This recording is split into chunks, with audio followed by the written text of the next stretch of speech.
I'm joined today by Peter Fuller from Haslams Estate Agents. How you doing, Peter? Yeah, very good, David. Thank you. Very good. Nice to have you with us. We feel sometimes a little bit embarrassed because Megan has been extremely vocal on social media about how we've managed to sort of help your processes, and I think, as I said to you off camera just a couple of minutes ago, she's a very sort of vocal advocate for our industry and tech, and she's also very enthusiastic, but we wanted to talk to the people behind the business as well, just to make sure that you were also happy with the service that you've received, but more importantly, how this sort of integrates into a business of your size. So for those people that don't know, to call Haslams a sort of a single branch agency just isn't doing it any sort of justice. It's a big operation that you guys have got there, and I think all told, I think is it about 75 people working in and around the business? Yeah, it's sort of two brands really, sort of Haslams and Michael Hardy, in Reading, Woking, Crowthorne and the wider areas. Yeah, so yeah, we're a little bit understated, shall we say. You are, but your offices, if I may say, look absolutely stunning there at Haslams. It really, and if you're ever in Reading, people should check this out, because it's really a sort of a lesson to all of us about how our workspaces can perhaps be a little bit more engaging. In terms of a business though of that size, then Peter, there's obviously a lot of moving parts behind the scenes in terms of getting your customer service to the level that you pride yourself in. How important is tech in that process?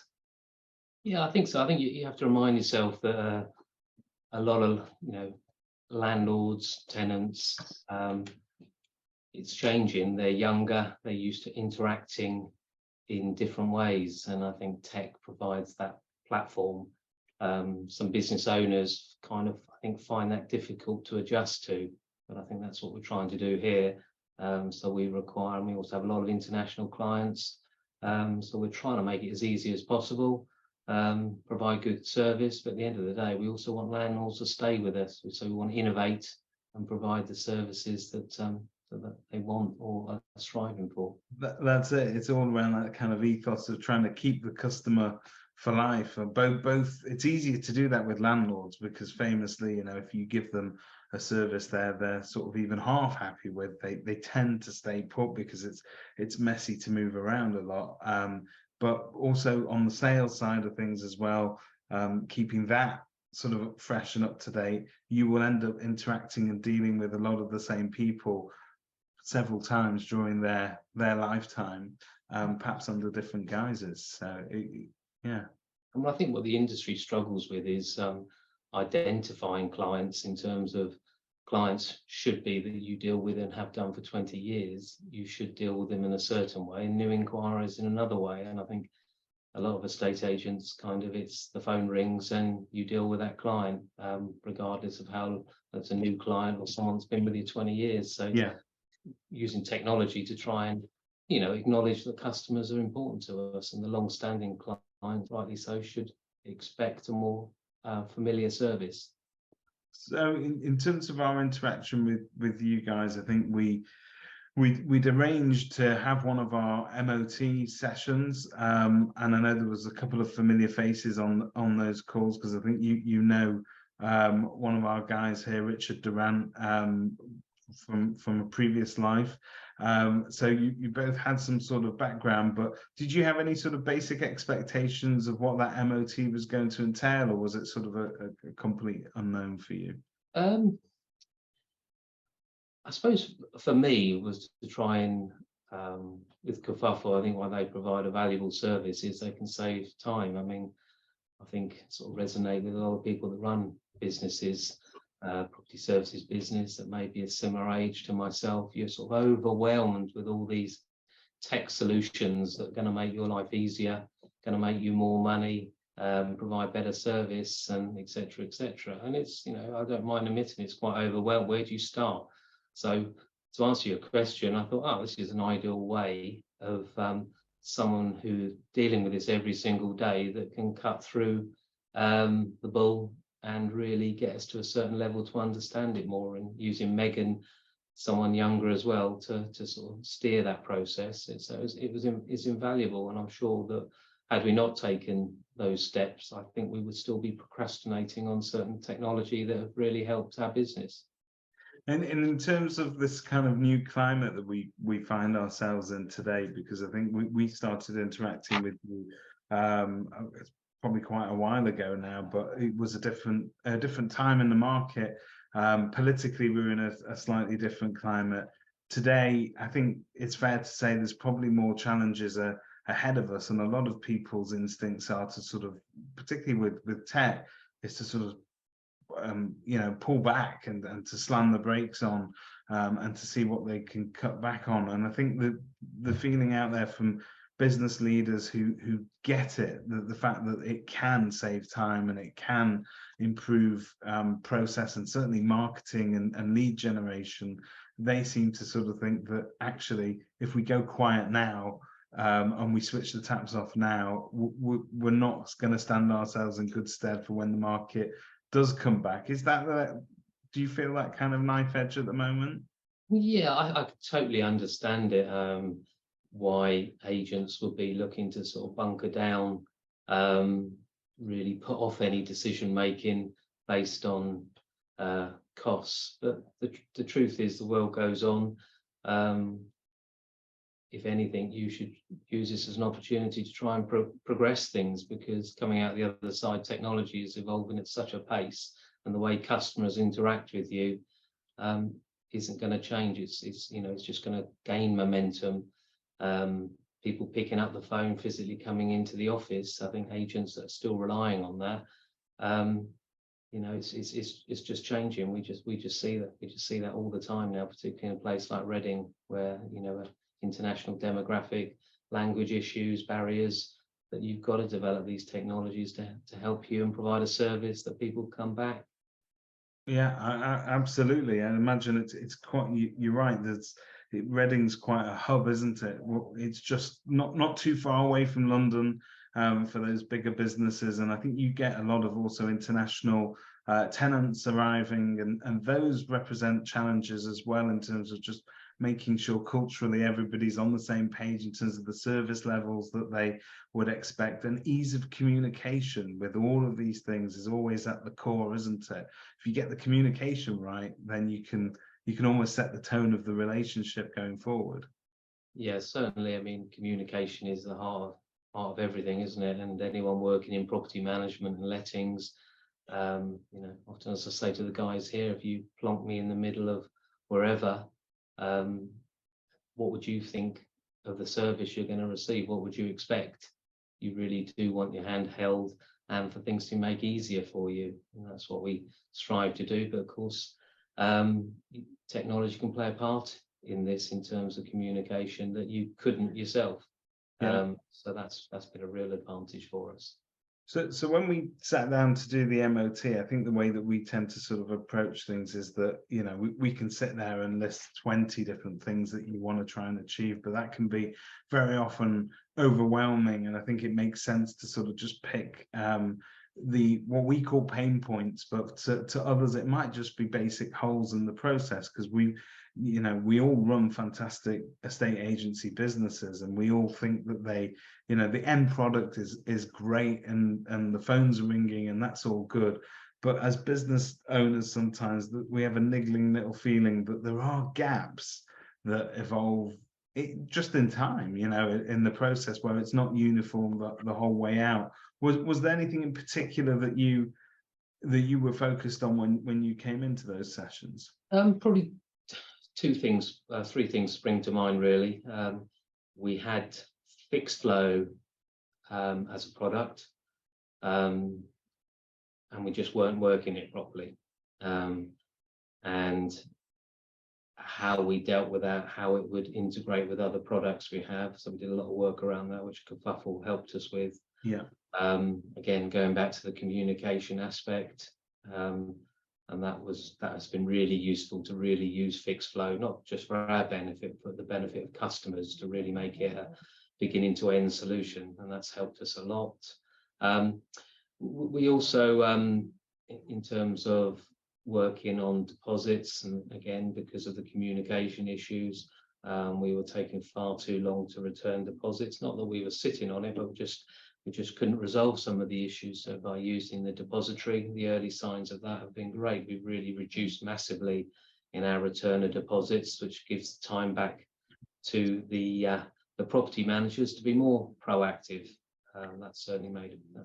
I think that's an interesting point on both of those. I think the sort of turnaround time for people what they're expecting in terms of fixed flow, your handling of repair issues and how smooth that is, and if you're not using it properly and if it's not integrating properly with the rest of your software, then you're losing time efficiencies, because effectively it becomes a very expensive reporting tool if it's not integrated, and it's great to sort of see that you're winning those efficiencies right back now by using it, obviously using it properly, but also getting it integrated. And I suppose that's an education process with staff members, because sometimes if I hear one thing in property management, it's, well, we've always done it this way, and it's hard to break that mindset, isn't it? It is. I mean, I think we've got a great bunch of property managers that are really high orientation on customer service. So of course, they think on one hand that if the phone rings and we deal with some maintenance, that's the right thing to do, which of course it is. But actually, in some ways, you kind of got to be a bit cruel to be kind, because by using fixed flow, it really triages a call, and we're not sending electricians out to fix kettles and things like that. I mean, that sounds extreme, but those things happen, and then that becomes bad customer service, more workload, a dissatisfied landlord, because you're trying to charge him for a call-out charge, and actually people realize, getting the customer, wherever they're from, to be able to triage the what's actually required. Does improve. It's interesting you also mentioned the depository, because if you and I were talking 10 years ago and I said to you, hey Pete, I've got something that slots in at the end of your tenancy process and helps sort of arbitrate more easily between landlord and tenant, and so you can get those deposits turned around, you would have been forgiven for saying to me, well, David, that sounds amazing, but it's not such a huge problem. We get the deposits returned. Maybe it takes slightly longer than we'd like it to, but eventually everybody gets their money, and it takes a little bit of negotiation. But the honest truth is that what we've now learned in 2022, in the age of agents and also service providers living and dying by their reviews, what we understand is when bad reviews come in or complaints tend to sort of be around, very often it's from ex-tenants or tenants that are on their way out, and it all surrounds that deposit process and how quickly they get it back. It's a understandably tense time for them in terms of, and it's expensive time for them moving from one property to another. And that's something we probably overlooked a few years ago, and now we can now see that there's not only value in it in terms of the higher customer service, but I suppose for us, talking selfishly as agents, you don't run the risk of getting 10 Google reviews that all say, Pete sat on my deposit and didn't return it to me. Yeah, I think you're right there, David. I mean, it's one of those things that returning a deposit. Most business owners wouldn't be having that on their board report and talk about, or even record stats around that. It just kind of happens, or it doesn't happen. I mean, but of course the problem, it's not a problem, but the world has changed. I mean, you can have a tenant who's also a landlord that's a tenant, and you need to. It's all we focus on is new business sometimes, about retaining business and actually winning business as a result of some of your processes. Or, in the other day we had a positive Google review on the return of the deposit. Now that's the first one I've heard for a long time, so that indicated to me that must be getting it right, and how that's assisting. So I think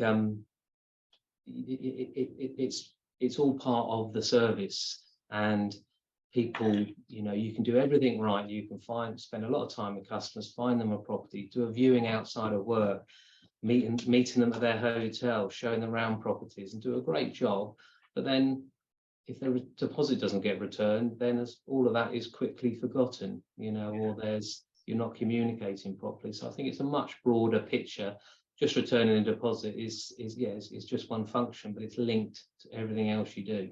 I think so much emphasis gets placed on how we say hello to people in our industry, how we welcome them in as customers and onboard them, that we forget sometimes how important it is to have a sort of a nice goodbye as well, both on the tenant side of things. But let's face it, when you hand over a set of keys after sales progression, very often sales progression is where things tend to sort of get nasty if they do. Yeah. And people don't remember the pretty pictures and the smiling faces at the beginning of the process. What they remember was the hassle they may have gone through in the middle. And I think it's so important, therefore, that when you get to that when you do say goodbye, that you have an opportunity to do it in a way that everybody's left with kind of good feeling, and that, you know, because that's what they'll remember you by, not the beginning bit. No, absolutely. End it well, and you can't always get it right, but as long as the customer can see you have been fair and transparent, that's all you can do, really, and communicate. So bless you guys. I think we identified various different things, and then we set up a ton of demos for you all to sit in. And I think that Megan sat in most of those and went through those demos and sort of listened to what the suppliers had to say. In some cases, I think we were able to help you with existing suppliers that you had, where there was a point of, you know, just that you either felt that you weren't fully using the product, or that perhaps part of the service had worn a little bit thin, and that you wanted a little bit more hands-on customer care and so on. And I know that we were able to bring that together as well. And it helped afterwards to be able to sort of go over the analysis and the results of that, and help you to then pick what you implemented and rolled it out, because you can't do this all in one go. I'm presuming, therefore, you strategically sort of have to pick your battles one at a time and sort of feed that into the mix, particularly when it comes to getting staff to use new avenues or new technology. Yeah, I think one of the things I see in the state agency, probably not just us, but you get something in, a new bit of tech, and there's a huge sigh of relief. Oh, that's going to make that problem go away. But the truth is, it's just a starting point. And then you put something in, you get going, you might have a couple of staff changes, and before you know it, are you really using it 100%? So, and of course, the product gets enhanced. And I think one of the challenges for the software providers is that we're not dealing with the likes of Oracle and Microsoft, is they have a limited amount of resources for training, and it's up to you to try and push and understand these enhancements. And I think the kerfuffle and us revisiting that aspect made us sort of cringe a little bit, thinking, oh, we've stopped doing that, or we didn't know it could do that. So that was really, really helpful. I suppose it just demonstrates how things it's a never-ending conveyor belt of things improving and enhancements that you really need to spend time trying to keep on top of. I'm just going to touch on one last sort of area, because I think this is something that within the estate agency world we often debate, what the return on investment is on a tech product, because sometimes the results are not tangible in terms of, you know, you can run a marketing campaign, for instance, that may lead to an increase in valuations, but can you trace that back to one product and so on? It has been more difficult. But you've provided us with some generalized stats, which I hope you don't mind. I'm going to sort of throw them back at you here. But I think one of the things that you started to use as well was a product called Akaboom, for instance, which supports your pre-valuation process, but also how you follow up from the market appraisal process, and what a prospective customer receives from you. And your valuation conversion was up 26%. I'm going to whisper that quietly so your Reading competitors don't know what you're using, but that's quite significant, isn't it? Yes, it is. I mean, going back, I mean, the mantra I set myself and for Megan is that, you know, if you're putting this technology in, it's got to save on costs, it's got to generate income. It's not so easy to see sometimes, but it's also going to improve customer service. And maybe 2 out of those 3 can work, but if it's none out of those 3, is it worth it? And Ackerboom's a case in point. We've got so much positive stories to say about the customers to use Haslams. And if we think about the valuation process, I mean, in my advanced years, you had a lot more contact with a client prior to valuing that property. Typically, they could have come into your shop. They would phone you and have a chat, and you talk to them about, you know, be it sales, or we sold other properties in your road, or you could build rapport, or you could show your expertise. Nowadays, that's really, this digital communication, it's really difficult for an agent to get their experience and their USPs over to a customer, I think. Sometimes that might result in you not getting the valuation if you're not using technology these days, because that's how customers want to interact. And Ackerboom has kind of allowed us to really say to any valuer going out there what we offer. We don't know at that point really what the customer, what's the most important thing to them about selling or letting their property. I think Ackerboom, the way we've got it and we've modified it, and now enables us to know, actually, we think we know what's the most important thing, but actually it's what we now know what the customer thinks is the most important thing about our service. So that's really smart for us to know for future marketing campaign or messaging.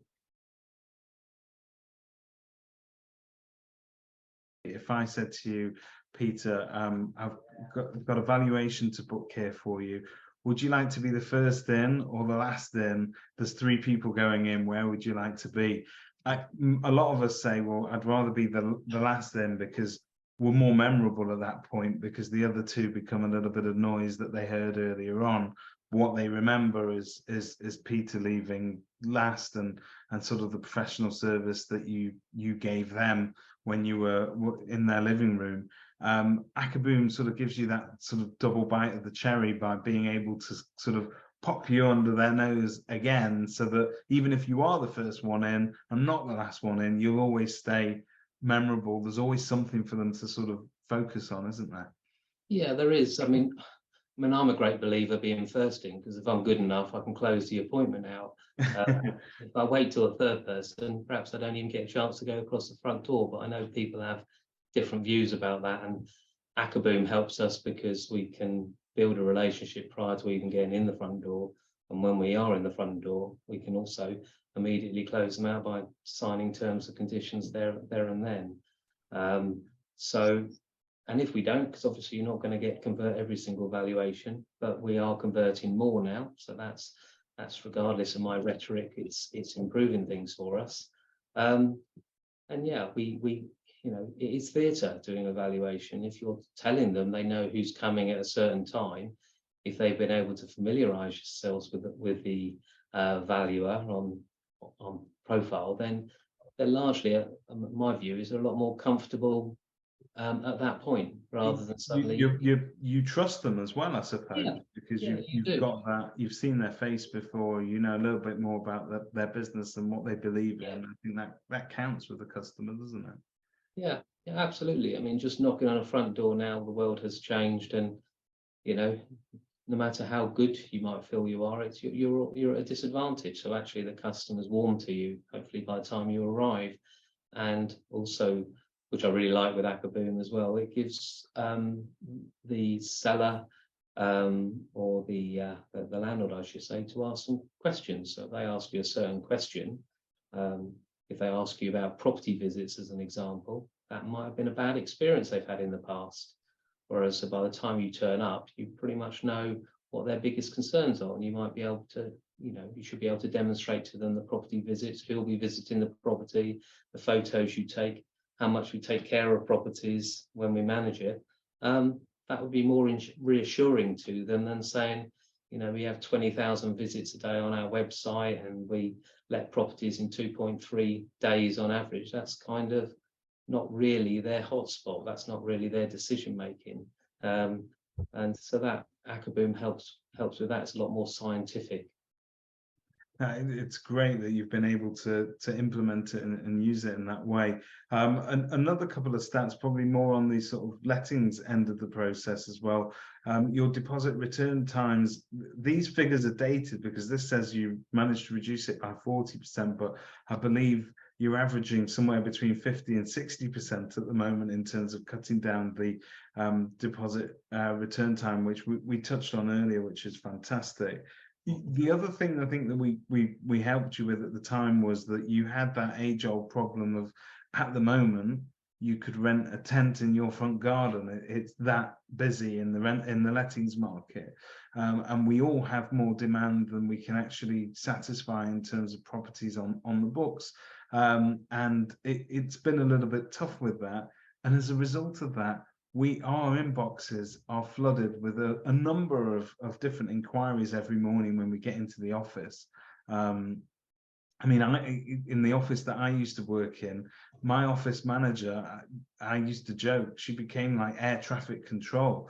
Her job was to sort of work out who's going to deal with which of the leads that were coming in, and she wasn't really actually doing any business other than pushing around the leads all day, which we needed somebody to do that, because otherwise how do you field it all? But you've now got sort of tenant inquiry handling down to a fine art. It is now a little bit more of an automated process, and you've managed to sort of cut that time down by about 37%, which I think is a staggering amount of time for your property department to be able to free up.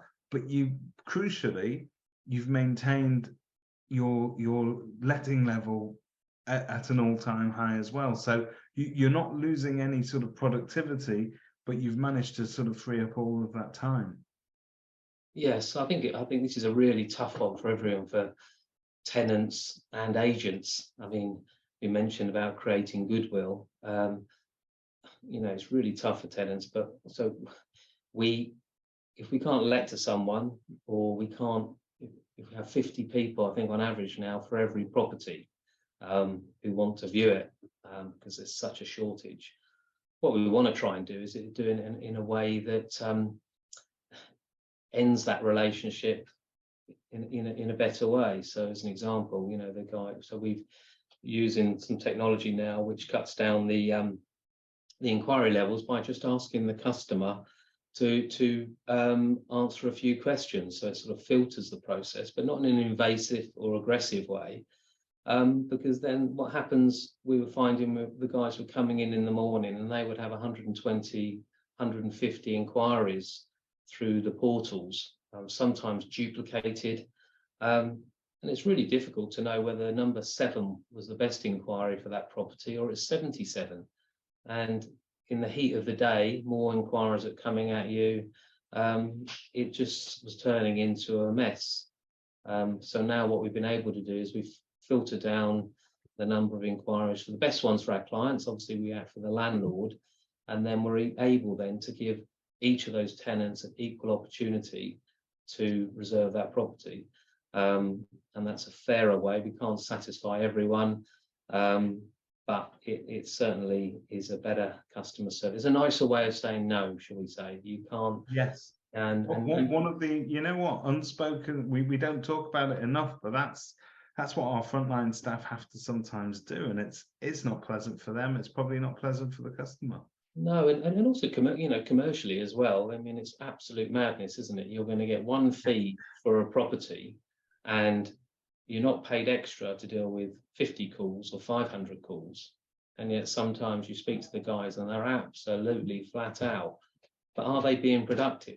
Are they? I'd rather be chasing the new business for new instructions. Absolutely. In the meantime, they're seized by just answering phone call after phone call about the same property, or email after email. So we're trying to give them some time back, and shouldn't underestimate this summer the pressure on the guys.